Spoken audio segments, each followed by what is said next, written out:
نومولود بچے بچی کی پیدائش کی سنت اعمال۔ بچہ بچی کی پیدائش کے بعد غسل دینا، کسی بزرگ اللہ والے سے بچہ یا بچی کی تہنیک کروانا، کھجور کو باریک کر کے یا میٹھی چیز بچے کے منہ میں اندر تالو پر ملنا، بچہ بچی کے داہنے کان میں اذان دی جائے اور بائیں کان میں اقامت دی جائے۔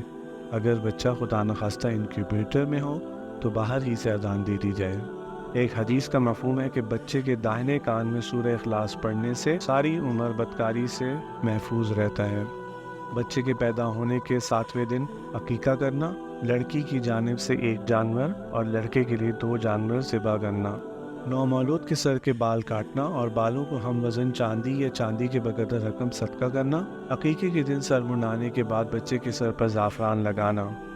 بچہ یا بچی کا اچھا سا نام رکھنا، لڑکا اگر صحت مند ہو تو اس کے ختنے کروانا۔